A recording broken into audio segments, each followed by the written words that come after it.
ଦର୍ଶକ ବନ୍ଧୁ ଆଜିର ପାର୍ଟିରେ ରାମ ଚିକିଙ୍କୁ ଦେଖିଦେଇଛି ଯେ ଚିକି କାରରୁ ଓହ୍ଲେଇ ତାଙ୍କ ଆଡ଼କୁ ଯାଉଛନ୍ତି।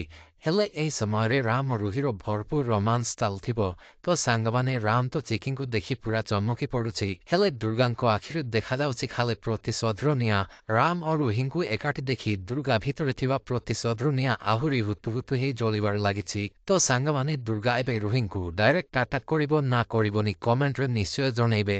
ରୁହି ତ ଏବେ ରାମ ପାଖରେ ପୁରା ମଜି ଯାଇଛନ୍ତି ଏବଂ ରୁହି ଏତେ ଖୁସି ହେଇଯାଇଛି କି ଯେ ତାକୁ ଗଗନରେ ଉଡ଼ିଲା ପରି ଲାଗୁଛି। ପାର୍ଟିର ମହଲ ଭିତରେ ଟିକେ ଅନ୍ଧାର ହେଇଯାଇଥିବ ତଥାପି ରାମର ନଜର ପଡ଼ିଯାଇଛି ଚିକିଙ୍କ ଉପରେ। ତାପରେ ହଠାତ୍ ହାଲକା ହାଲକା ଆଲୁଅ ଆସିଯିବ ତ ଏବେ ରୁହି ଏବଂ ଦୁର୍ଗାର ହବ ସାମ୍ନାସାମ୍ନି। ତ ସାଙ୍ଗମାନେ ଦୁର୍ଗାର ଏଣ୍ଟ୍ରି ଠିକ୍ ଟାଇମ୍ରେ ହେଇଛି ଏବଂ ଦୁର୍ଗା ପାର୍ଟିରେ ଠିକ୍ ସମୟରେ ପହଞ୍ଚି ଯାଇଛି। ଏବେ ଷ୍ଟାର୍ଟ ହେଇଯିବ ମହା ଲଢ଼େଇ। ତ ଦର୍ଶକ ବନ୍ଧୁ ଆଜିର ଜବରଦସ୍ତ ଏପିସୋଡ୍ ଦେଖିବା ପାଇଁ କିଏ କିଏ କେତେ ଏକ୍ସାଇଟେଡ୍ ଅଛ ଆମକୁ କମେଣ୍ଟ କରି ନିଶ୍ଚୟ କୁହନ୍ତୁ।